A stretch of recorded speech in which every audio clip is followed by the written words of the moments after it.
Doctor గారు lung cancer treatment వలన అంటే సైడ్ ఎఫెక్ట్స్ ఉంటాయంటారా? ఎలాంటి సైడ్ ఎఫెక్ట్స్ ఉంటాయా?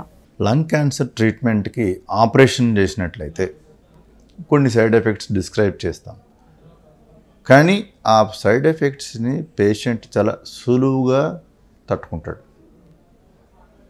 వాటిని మనం సరిచేసే అవకాశం కూడా ఎక్కువగా ఉంటుంది.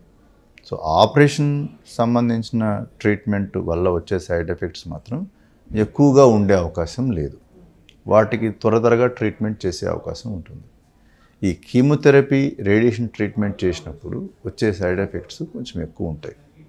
వాటికి కూడా మందుల ద్వారా ట్రీట్మెంట్ చేస్తాం, కానీ వాటిని కొంత పేషెంట్ తట్టుకోవాల్సి వస్తుంది. మరీ ప్రాణాంతక సైడ్ ఎఫెక్ట్స్ అయితే రావు. ట్రీట్మెంట్ని ఎక్కువ మటుకు పేషెంట్స్ చాలా సులువుగానే తట్టుకుంటారు. సో ప్రతి ట్రీట్మెంట్కి సైడ్ ఎఫెక్ట్స్ అనేటివి ఉంటాయి, కానీ బెనిఫిట్ ఎక్కువ ఉన్నప్పుడు బెనిఫిట్కి మనం ఎక్కువ ప్రిఫరెన్స్ ఇవ్వాల్సి వస్తుంది సైడ్ ఎఫెక్ట్స్ కంటే కూడా.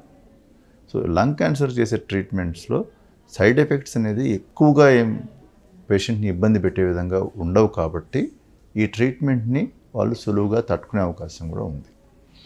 కొంతమందిలో జస్ట్ రోజుకు ఒక ట్యాబ్లెట్ పెడతాం. ఆ ట్యాబ్లెట్తోనే వాళ్ళు చాలా ఏళ్ళు బతుకుతారనమాట. సో ఆ లంగ్ క్యాన్సర్కి ట్యాబ్లెట్స్ చాలా వచ్చాయి. సో ఆ మందుల ద్వారా వచ్చే సైడ్ ఎఫెక్ట్స్ కూడా తక్కువ ఉంటాయి. సో ఇటువంటి ట్రీట్మెంట్స్కి సైడ్ ఎఫెక్ట్స్ తక్కువగా ఉన్నందున లంగ్ క్యాన్సర్ ట్రీట్మెంట్ చేయించుకునే వాళ్ళు ఎక్కువగా ఆలోచించాల్సిన అవసరం లేదు, భయపడాల్సిన అవసరం లేదు.